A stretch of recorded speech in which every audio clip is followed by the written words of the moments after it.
The events of Bandi Chor will forever be etched into the passages of history.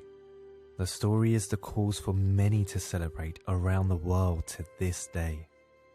Join us as we turn back the pages to discover the events that led to Bandi Chor. Our story begins with the birth of Sri Hargobind Ji. They were the only child of Mata Ganga Ji and Guru Arjan Dev Ji, the fifth Sikh Guru. The fearless child would grow to become a great warrior, but the threat to their life started from their birth. A fire of jealousy burned Prithi Chand ever since his younger brother Guru Arjan Dev Ji was made Guru instead of him. Prithi Chand wanted his own son Mirwan to be Guru after Guru Arjan Dev Ji. Only one thing stood in his way, the Guru's newborn child. First, Prithi Chand instructed a midwife to poison Sri Hargobind Ji, but the poison entered her own body and she died instead. Secondly, Prithi Chand released a venomous snake near the home of Guru Arjan Dev Ji. When Mata Ganga Ji wasn't looking, the snake slowly slithered towards her son. Just as the snake was ready to strike, Sri Hargobind Ji grabbed it like a toy and crushed it with their mighty strength. After all else had failed, Prithi Chand paid a priest to feed the child poisoned yogurt, but the child refused to eat, and the priest died in great pain for his evil actions. Having survived the attempts on their life, Sri Hargobind Ji reached the age for marriage proposals. It was at this time that a priest was searching for a suitable match for Chandu's daughter. The priest suggested to Chandu that she ought to marry Guru Arjan Dev Ji's son. Chandu laughed at the idea. He arrogantly declared that this time that a priest was searching for a suitable match for Chandu's daughter. The priest suggested to Chandu that she ought to marry Guru Arjan Dev Ji's son. Chandu laughed at the idea. He arrogantly declared that he was of a much higher status than the Guru and that he was far wealthier than the Guru too. Nevertheless, Chandu agreed to the proposal. When Guru Arjan Dev Ji was presented with the marriage proposal, the Sikhs pleaded with Guruji not to accept because Chandu had spoken so negatively of the Guru. The Guru listened to the will of their Sikhs and refused the proposal. The prideful Chandu was furious when he heard of this. He demanded the priest go back to the Guru, threatening that if the marriage proposal wasn't accepted, then Chandu would never leave the Guru alone. But the insults given by Chandu cut deep in the heart of the Sikhs, who begged the Guru not to accept. The Guru could not refuse their Sikhs, and Sri Hargobind Ji's marriage was agreed elsewhere. Prithi Chand was so desperate for his son to become the Guru that he plotted with one of Emperor Jahangir's generals, Sulhi Khan, to attack Guru Arjan Dev Ji with an army.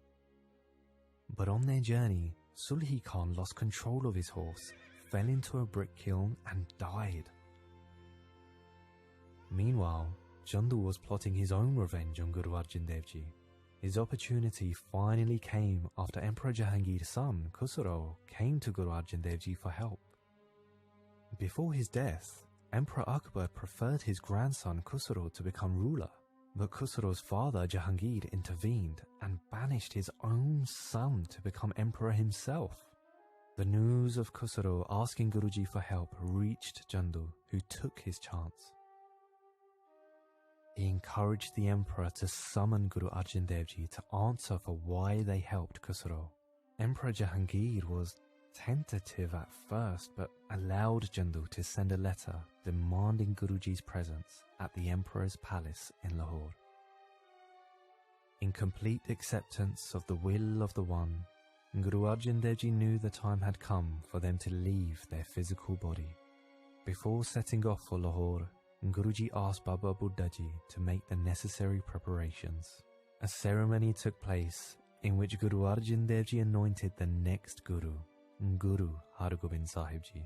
The light of Guru Nanak Dev Ji was passed on, and the Sikhs had their sixth master. When the time came, Guru Arjan Dev Ji paid their final respects at Sri Harmandir Sahib, one last of Lahore, and thus becoming a more powerful threat to the throne. Emperor Jahangir sent a governor called Wazir Khan to escort Guruji to the palace. When Guru Arjan Dev Ji arrived at the palace, they were greeted with respect by the emperor and were even given their own high seating, much to Chandu's disappointment. During their conversation, Emperor Jahangir asked Guru Arjan Dev Ji who was greater, Muslims or Hindus.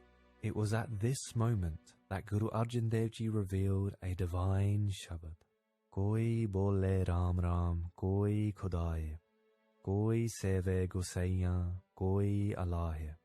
That all faiths ultimately worship the same creator in their own ways. After some time, Emperor Jahangir announced he was leaving Lahore and made his exit from the royal palace. A priest turned to Guruji and asked them to change Gurbani to include the praises of Emperor Jahangir.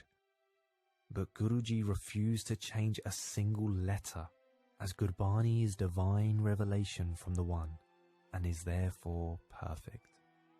Now that the emperor was gone, Chandu seized his chance for revenge on Guru Arjan Dev Ji.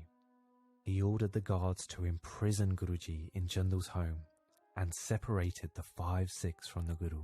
And so began the 5 days that led to Guru Arjan Dev Ji's martyrdom. The scorching sun rose on the first day, just like the fire of revenge within Chandu. When he saw the Guru, Chandu roared his frustration at the rejection of his daughter's marriage proposal.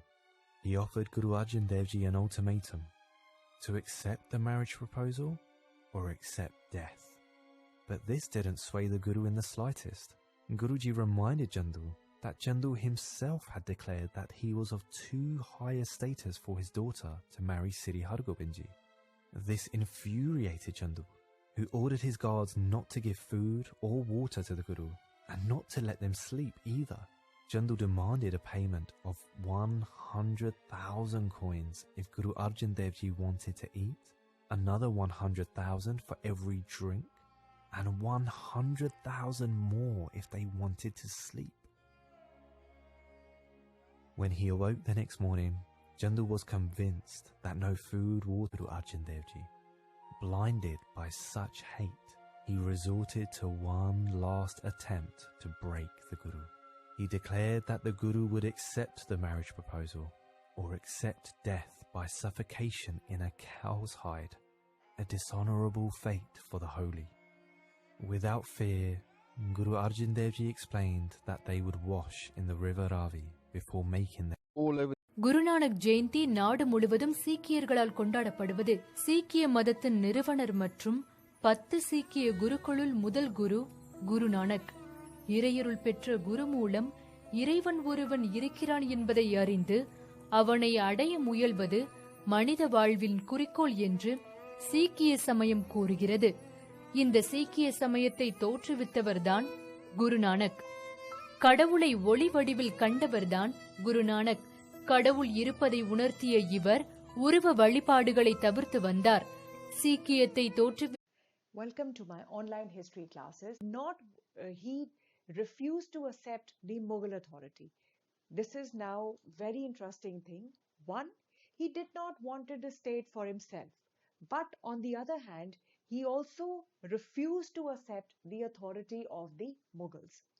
Number 4, his only objective was to express his resentment, his anger against the wrong religious policy of the rulers, and in achieving this, he was successful because ultimately what happened was Dara Shekho, the eldest son of Shah Jahan, who was a believer in holy men, both Hindus and Muslim, instructed that no more notice will be taken of Guru. Guru is a saintly person. He should be allowed to live in peace, and the Mughal army will not follow Guru. Macluff, an eminent historian, also says that Emperor Shah Jahan decided that it was no good to engage in further warfare with priests and faqirs, and it would be well to forget the past. Now, this is all about the relationship between Guru Har Gobind Ji and Shah Jahan. And this is also a part of, this also forms the part